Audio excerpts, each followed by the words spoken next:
18号前那把枪吧。周瑾在办这个案子，他现在负责确认被害人的身份。害怕了吗？讲情况。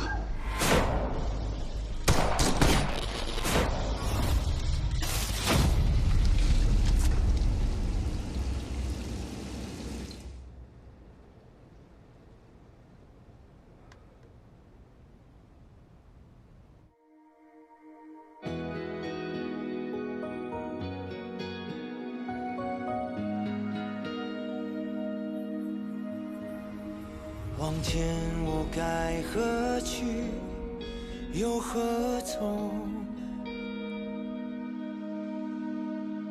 回首孤身无语的星空，烟火绽放后，却留下懵懂迷茫面孔。奔跑吧！ 到这路的终点，我该平静遇见；燃烧吧，到生命的终结，我该感谢黑夜。曾经大声说出的誓言，该让全世界都能听见。此刻介入暗示的信念。 要让光明都能看见。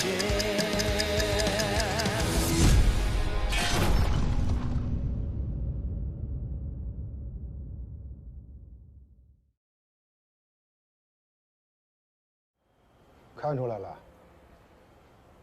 我知道你想干什么。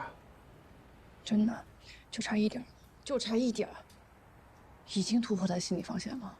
你也不想想。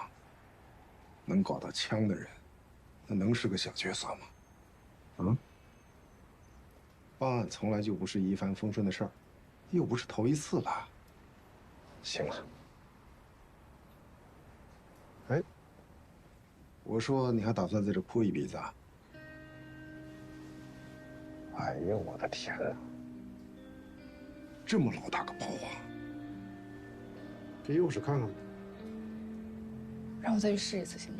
我就试一次。哎，行了，运素子不大，太可惜了。周瑾，别钻在保有期里出不来了。你的心情我能理解，你的方案也试过了，事实证明，此路不通。行，别忘了去医务室。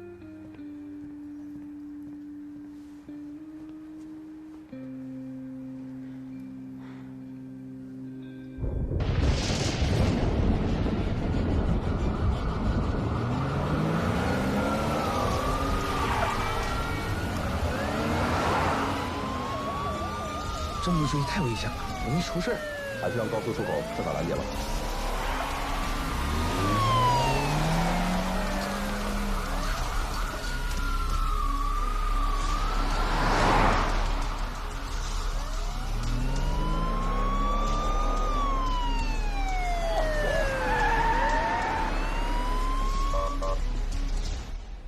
你说你上车就往外地开，你想干什么呀？他无法运营，心里虚，以为你们是来抓黑车的。我们就问点情况，你这耽误我们多长时间？对不起，对不起，我不知道。我现在严重怀疑你啊，身上有其他的案子。没有，警官可不能开这种玩笑。那我提醒你啊，7月23号晚上，有没有接到一个约车电话？大半夜的跑通河岸边去。 7月23号晚上，好好想。大半夜跑通河岸边去。哦，对，是有这么个人。然后呢？然后我就按照约定时间去开车去通河岸边去接他嘛。接到了吗？没有，就看见那个约车的人了。约车的人？对，约车的不是乘客本人。啊，对，是个男的。对。是他吗？我不是。 看仔细了，确实不是。不是我说你能不能别问一句谈一句啊？多说点。有点紧张。那天晚上，我就开到通河岸边就一直等嘛，一直等不来，那我就给约车那个人打电话。哎，他当时就在附近，过来还把行李箱给拎下车了，跟我说他姐姐不走了。那人反正看着挺年轻的，不是你照片里边那个人。如果我带你再见一次这个人，你能认出来吗？能，那小子头上染着黄毛呢，好认。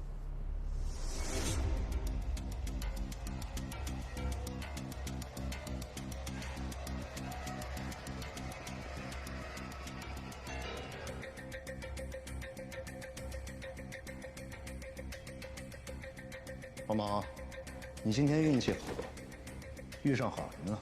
既然这个小姐姐这么好奇，那你要好好回答她的问题。好像是那个3号。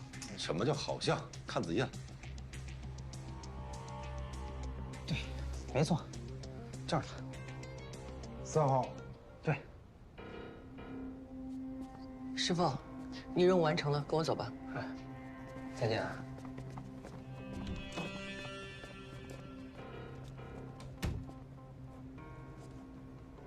赵平，你问我就剩下这小子。师傅，你还嫌丢人丢的不够啊？走。来。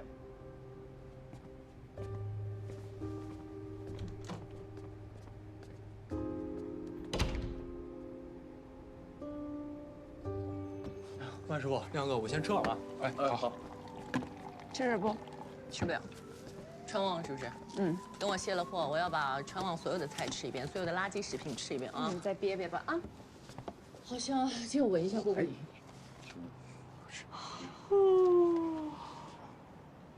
师妹，你要困了你就去休息。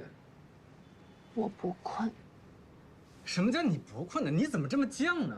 你不要嫌我唠叨啊！我刚进警队那会儿就是熬夜熬多了，结果学会了抽烟，现在是想戒也戒不掉。你刚结婚，万一想要孩子，身体却跟不上，怎么办？你说我说的有没有道理？有没有道理？你不为你自己想，为将来的孩子想，行不行？蒋教授，准马过来了。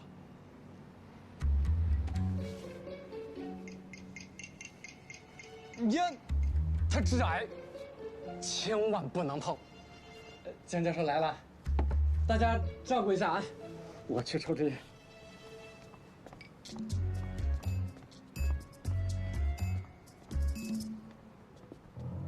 周警长，小周，你爱人来了。你怎么来了？好贴心哦，大晚上的来送爱心便当啊！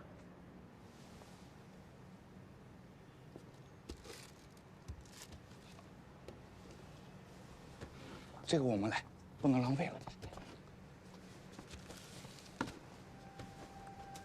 一起吃点。不必了，我吃狗粮就够了。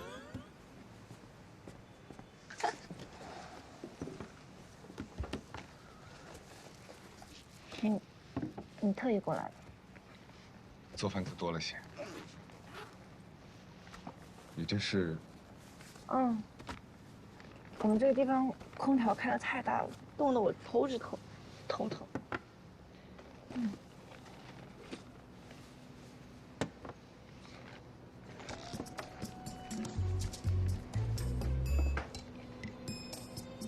要不咱们去 B 型宿舍吧？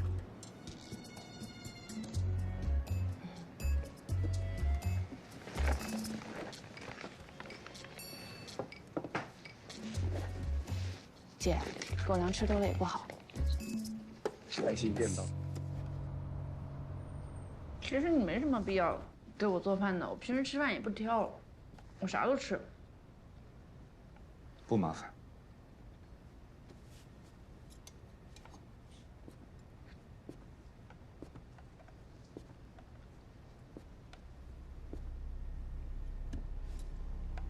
那是我哥。我知道。你怎么什么都知道呀？你以前住金子巷的时候都不怎么出门，但是好像什么人都认识，记性挺好的。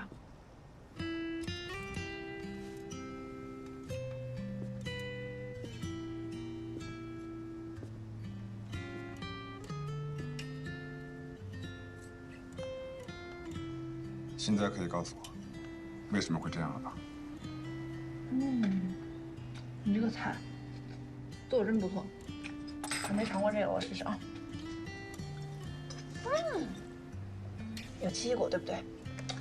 周姐，不要点这话题。偏头痛。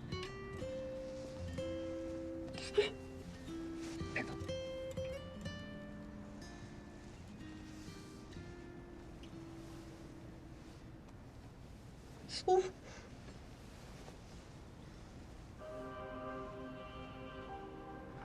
没事，没什么事。是谁？赖三找的，你审他了？就尝试激了激他。周姐，一看你就没下过一线，是不是？下过一线的都知道，这都是小伤，这不算什么大事儿，真的。我明明告诉过你，先转高谈大了，我就是担心会这样。我就不明白了，我是冲动了一点，我尝试去刺激了一下赖三，可是诱使他承认自己的犯罪事实，这不是非常正常的讯问手段吗？但是你明明知道这个办法只会置自己于险地，查案能有不危险的吗？你是一个心理学的专家，你应该比我更清楚。现在这样的情况，我作为女性去才更合适。再加上我跟他之前有过节，整个队里没有比我更适合去做这个事情的人。但结果是什么？结果是你受了伤，他也没有公认。可是我尝试过了，我不后悔。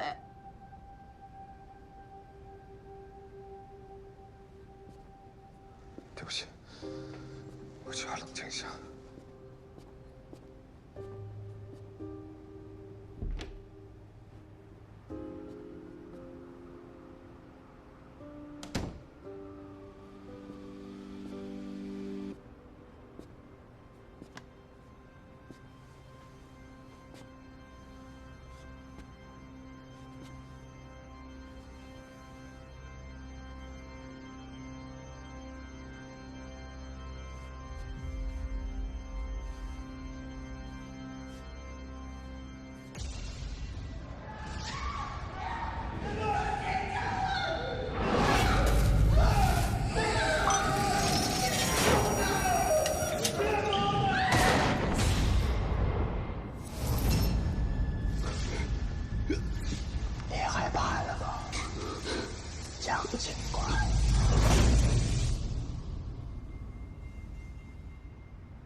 对不起，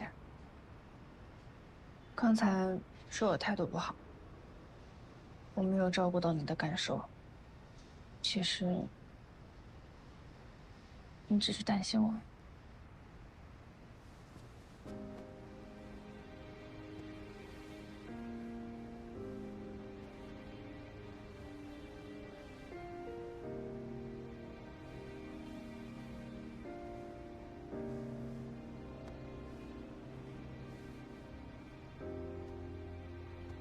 医生，侦查和审讯都是刑警的职责，审不审得出来是一回事儿，去不去审，那是另外一回事儿。我知道今天虽然他没有承认，可是在过程中有那么一瞬间，他是差一点松口了，真的就差一点，他就承认了。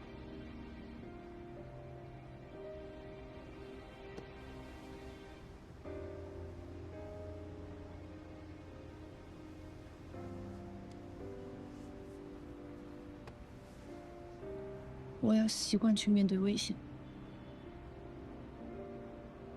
你也要习惯面对这样的我。赖三还只是一个边缘人物，以后可能还有更危险的事情我需要面对。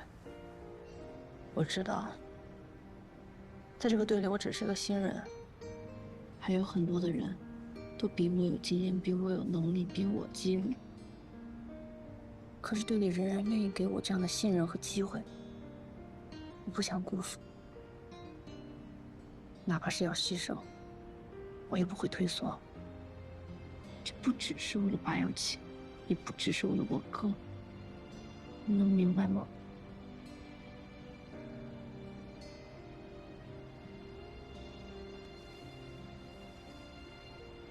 晚上你在发抖。对不起，我刚才太大声。今天是你第一次凶我。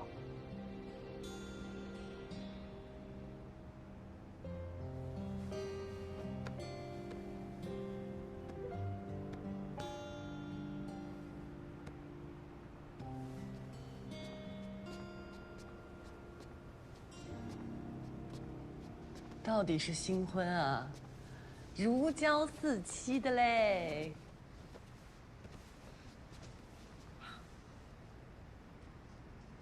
审完了，审完了。黄松比赖三好对付多了。这个人的本名叫做黄松，海州职业技术学院上了1年不到就辍学了，单亲家庭，母亲一个人带大的。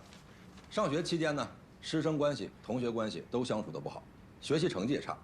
估计是因为这个原因，导致越来越不爱在学校待着，经常翘课，跟社会上的青年鬼混。后来认识了赖正天，开始给夜总会介绍年轻女孩，一来二去，就被赖正天收为了小弟。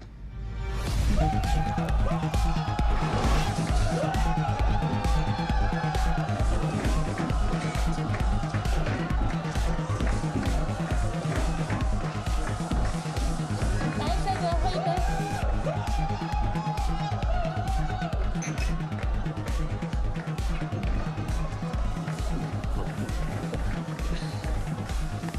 赖哥，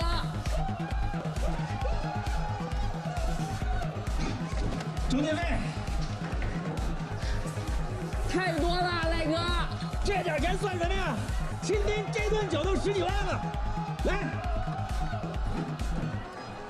我敬你。我敬你，赖哥。兄弟，你知道男人出来混最重要的是什么吗？不知道。那就是面子，懂了吗？懂了，哥。以后呢，你就跟赖哥好好混，这世界就是咱们的。赖哥，我敬你一个。来，看好你啊！谢谢赖哥。孟玲跟赖正天是什么关系？孟玲是赖哥手下的小姐，最受客人欢迎。但是她不老实，手上拿着赖哥的把柄。赖哥说，他是烫手山芋，要尽快处理掉。什么把柄？不知道。尽快处理，是不是只杀了孟玲？本来没有想杀他的，因为蒋成回来了，赖哥处他，不对。蒋成？哪个蒋成？凤凰火那个？是的。这事儿跟蒋成有什么关系？蒋成是个特别有本事的人。其实我也只是听说啊，贺老大喜欢头脑聪明、办事利落的人。蒋成一进公司起，贺老大就对他刮目相看了，进进出出都愿意带着他。不过他跟赖哥从一见面起就不对付，还因为公司的事情打过好几回。贺老大看他们两个实在是没有办法处，所以才把蒋成调到了外地的分公司。其实赖哥知道，贺老大根本就舍不得，只是因为赖哥是他表弟，一家人嘛，肯定不一样。那蒋成怎么又回来了呢？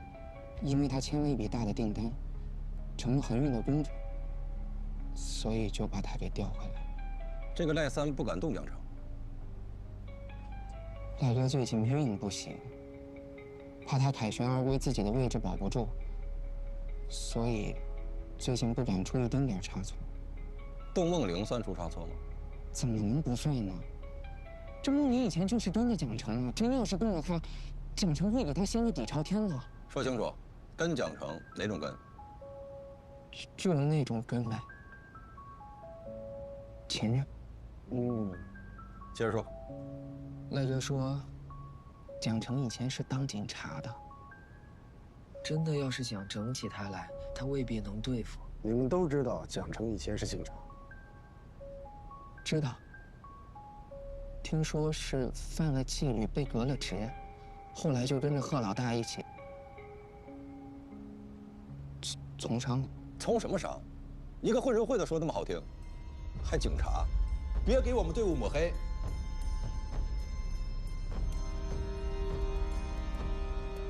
你接着说。赖哥因为就是怕蒋成，所以才答应孟林，说给他一笔钱，算是这些年的辛苦费，然后让我找辆车，把他送回老家，早点息事宁人。你们把开枪杀人说成是息事宁人？那是因为他傻，他嘴巴贱。赖哥不就是随便侮辱了几句蒋成吗？平时不管赖哥怎么收拾他，他都不会叫的。但一听蒋成，他就发疯了。他为什么向着蒋成？所以才说他蠢。那我今天想吃牛排，怎么样？哎，那家还不错哎。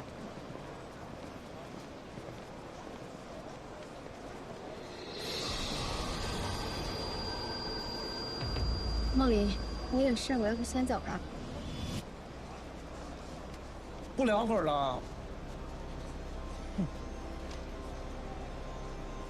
梦姐可以啊，你这座机都快做成头牌了吧？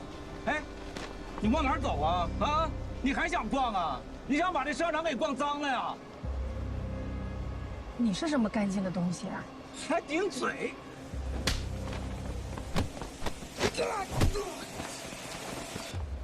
蒋成，你他妈疯了！你敢打我？这事跟你有什么关系啊？啊？你以为你谁啊？我是他男人，行不行？别人只是随便说说他就相信。对蒋成是这样，对赖哥也是这样。别人说什么他就信什么。你说赖三是怎么骗他的？放他回老家，不就是骗他吗？姐，你怎么不在家呀？我在。啊，那个司机已经到了，我要不先把你的行李箱放到车上面？赖三真肯放我走？真的。不过赖哥说你一定要把他想要的东西带上，然后我们去通河跟他见面。等他拿到了东西，应该会放你回家的。哦，他还让我转告你，别耍花招啊。赖三还有怕的说？姐，你究竟拿到赖哥什么把柄？你少知道的好。其实啊，我挺舍不得你的，真的。说实话，在这些人当中，你是第二个真正关心过我的人。你喊我一声姐，我照顾你是应该的。我马上要走了，临走前我再叮嘱你一句：好好上学，好好读书，别再跟着赖哥混啦！哎呀，这些话我都听了多少遍了。不是这些，那是什么呀？对你妈妈好一点。我妈要是还活着，看见我这么受欺负，肯定心疼坏了。你怎么了，姐？不过她在上天肯定保佑我了，要不然我也不会有这么好的运气，能遇见蒋成。那你和蒋成告别了吗？见了，但没说要走的事儿。我也不值得他惦记。不是你说啥呢，姐？没有的事儿。蒋成以后会越来越好的，我不能拖他后腿。松，赖三那人不靠谱，迟早要出大事的。你跟着他，不如跟着蒋成，把我的话记在心上。后来我们就在约好的地方等。那天晚上下着小雨，大概11、12点的时候，梦玲才来。赖哥本来就等得不耐烦了，再加上喝了点酒，情绪不是很好，所以见到梦玲根本就没有给他好脸色。说重点，到底是什么原因才让赖三杀人呢？梦玲她太防着赖哥了，他怕赖哥报复，根本就没有把他想要的东西带过来。他是想着回家以后再把东西交出来。赖哥一听他就生气了，让他不要敬酒不吃吃罚酒。这梦玲一听也就不怕他，就威胁赖哥说要把这些东西交给贺老大。这赖哥一听更生气了，两个人就开始吵嘛。吵架本来挺正常的，但不知道为什么突然就提到了蒋成。你也知道，赖哥他本来就很讨厌蒋成嘛，说要弄死他，让他跪在他面前磕头认错。这梦玲一听更生气了，然后梦玲一生气就把赖哥以前的事情给搬出来说了。以前什么事儿？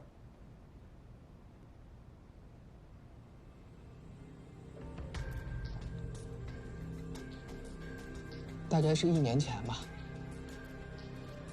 赖哥的手让人给打断了，他很忌讳别人提这件事儿。贺老大想帮他报仇，他不让，说那天什么事儿都没有发生。但是这件事情其实很多人都知道。然后呢？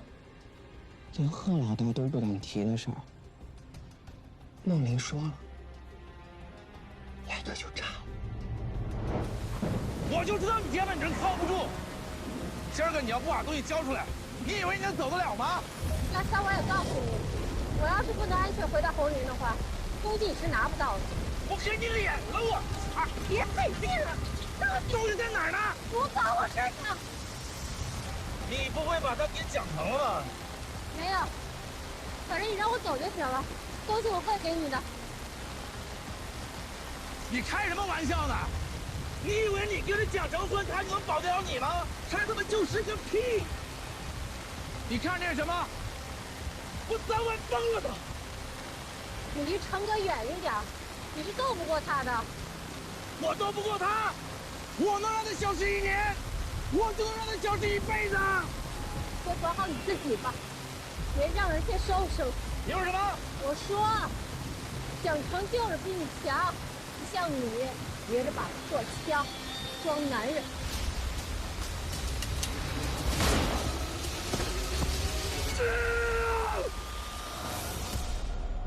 就是这样。你当时在哪儿？在干什么？我当时是在车上面，很远，我根本不知道发生了什么事情，我已经被吓呆了。赖三儿呢？他杀了梦玲以后，自己也呆了。很久都没有反应过来，我估计他也觉得这件事情闹大了。大概过了5、6分钟吧，他才回到车上面。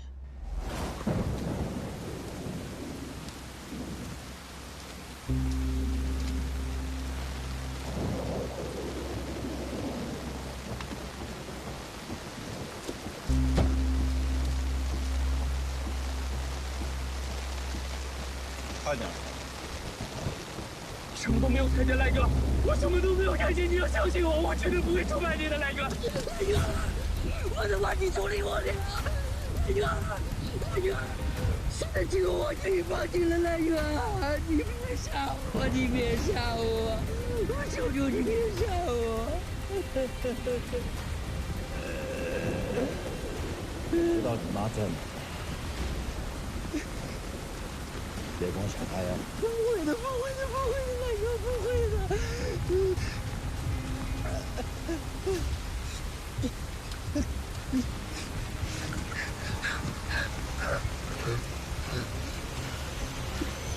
他让我去取钱，想立马收拾东西跑路。我怕有人路过看见，所以我就提醒他。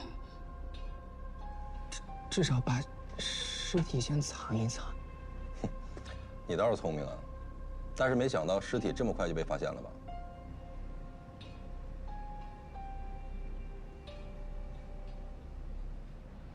那天正是因为有了黄松的协助，赖正天在杀人抛尸以后，以为可以瞒天过海，甚至放弃了潜逃。真嚣张啊！难怪在审讯室的时候，他一副死猪不怕开水烫的样子。他是真以为我们警方永远都掌握不了证据抓他。现在好了，证据齐全，不怕他不认罪。那把枪他有交代什么吗？他也不知道来历。那枪在哪儿呢？他说只有赖正天知道。赖正天的几个窝点都没有枪，是不是丢河里了也不确定。现在就看他认罪的态度，想不想争取一个好的表现？难，确实难。赖正天犯的是故意杀人罪、组织卖淫罪和寻衅滋事罪，数罪并罚。我猜测，他应该比谁都明白，就算供出了枪的来历，也换不来任何好的结果。而且，如果让外面的人知道是他告的密，那么接踵而来的报复，会比判了他更要命。不是江先生，你还有什么意见吗？还少言勿长。孟玲手里掌握赖正天的把柄，我们还不知道是什么。问过黄松这个事儿，他也不知情。那不管是谁知道，现在掌握的证据，是不是也足够结案？明天一早我去申请搜查令，再去一趟孟玲的住处，没准就能找到新的线索了。我陪你去。黄松交代，他从司机那儿取回了孟玲的行李箱，放在自己那儿保存，一直没有处理。好。那好，咱们今天就到这儿吧啊！大家回去好好休息，明天等那个周警他们的搜查结果出来以后，我们再接着捋。啊，来散会。是。啊，你们几个，明天给我打起精神啊！有个老领导要来。原来817专案组的组长杨卫海同志，他来是协助我们今后的工作的。赖正天手里的枪不好查，但是如果不查的话，后面又成奇案了。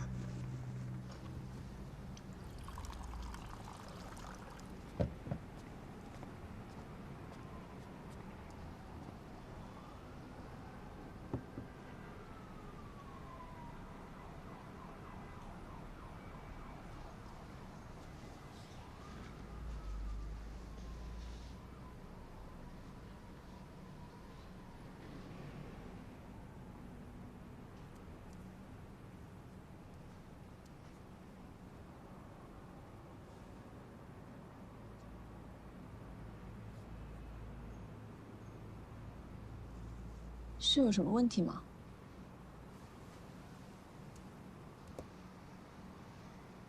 累了吧？你要是有什么想法的话，我们可以一起讨论讨论。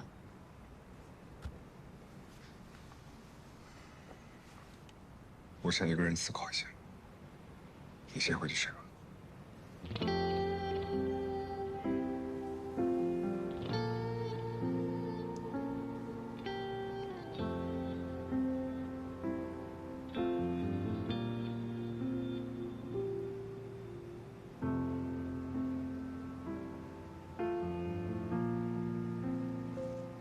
好吧。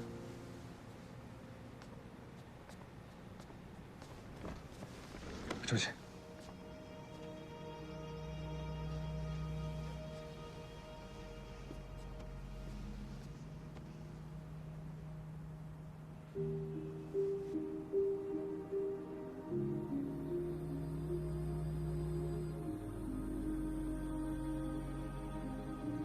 晚安。嗯。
蒋成一进公司起，贺老大就对他刮目相看了。凤凰防火现在是由蒋成在全面管理。梦玲跟我说，成哥是个不一样的男人。还少言无证。梦玲手里掌握赖中天的把柄，我们还不知道是什么。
我有一个交往很多年的男朋友，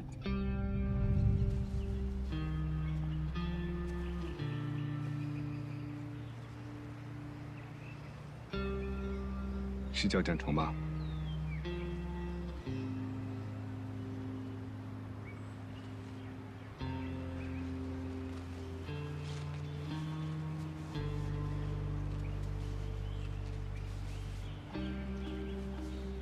你能放下，我就可以。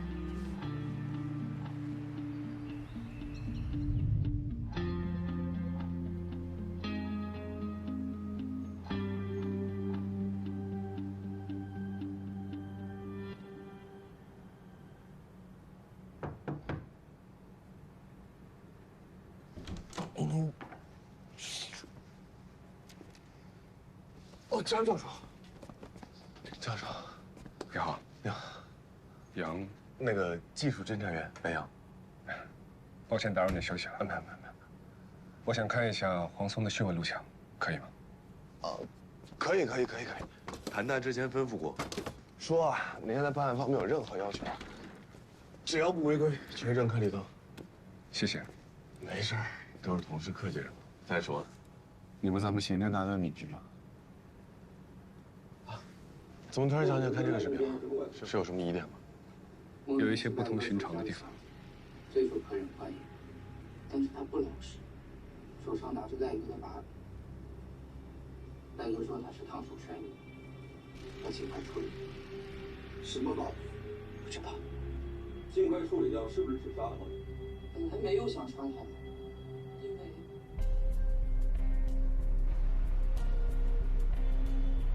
因为我怕你路过看见。 所以我就提醒你，至少想把尸体藏一下。你让的错，但是没想到尸体这么快就被发现了。怎么样？再放一遍，2的错。好。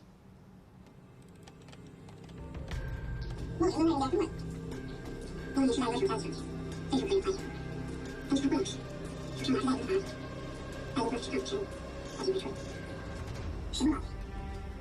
不知道。尽快处理掉是不是指杀了？但他没有想杀他，因为蒋成回来，赖哥说是蒋成那个包回来。赖哥这几个运气，他还跑向2楼自己被绑住，所以这次不敢吹低一成，到后也要办办。怎么能算？这以前只跟蒋成，真要是问他，蒋成给他心里条件呢？3两没了，就那个急，对吧？ 赖哥说，蒋成结婚那几年，真的要是想整起他来，他未必能对付。我们都知道蒋成喜欢其他，知道？听说是放进地盘的墙，后来就跟他耗在一起，几张。从什么伤？一个混社会的说那么好听，还警察？别给我们队伍抹黑。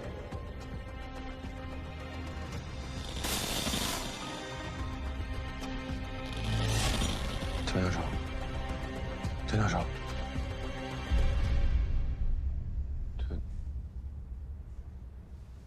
看出来了？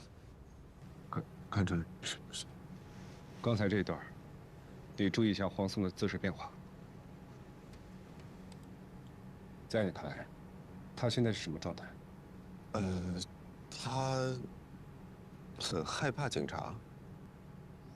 这也正常。他虽然说是会社会的，比同年龄的学生要成熟一点，但是他再成熟，他也是个孩子。恰恰相反，他不怕。他身体缩起来不是怕，是一种防御的体态。当他听到不利于蒋成的言辞之后，他身体紧绷，双眼迅速敌视对方。虽然这种状态停留了不到1-2秒，但这才是他潜意识里最真实的反应，极度愤怒。还有这。我怕有人路过看见，所以我就提醒他。至少先把尸体藏一下。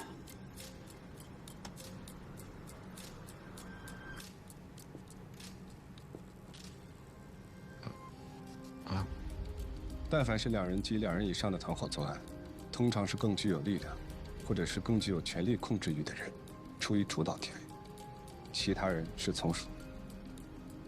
那做决策的应该是赖正天。对。赖正天无论从年纪、性格、社会地位，各个方面远优于黄松。而在黄松过早的经历来看，他对于赖正天也是绝对服从的状态。当主导者更倾向于快速潜逃的情况下，从属者能率先冷静下来，提出抛尸计划，带头掩盖罪行。这是典型的人格与犯罪行为的相冲突。那有没有可能从犯出谋划策，反客为主？当然存在，但是这种状况更多是源于从犯对主犯的崇拜或长期服从。也就是说，出于绝对的保护欲，才会主动帮忙清理犯罪现场，甚至掩盖罪行。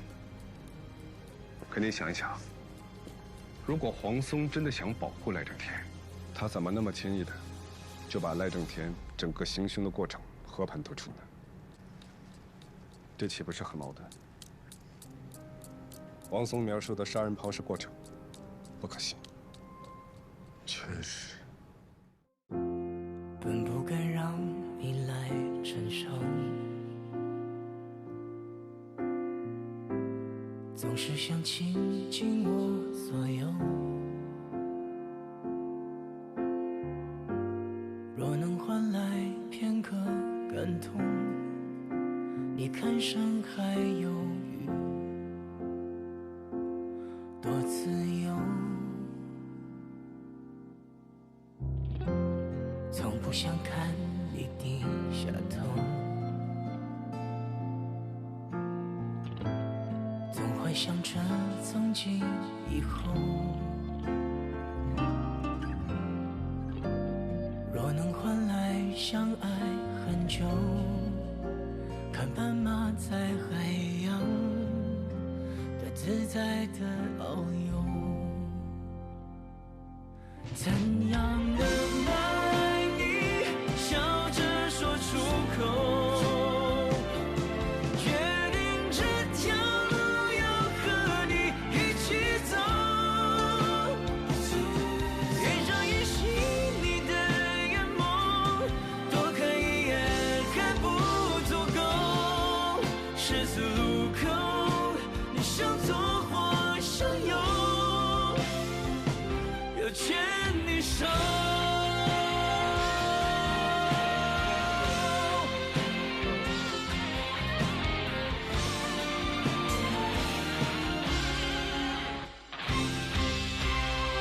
怎样能把爱你笑着说出口，确定这条路要和你一起走，一朝一夕凝望眼眸，每分每秒不是奢求，十字路口不管向左或向右，会。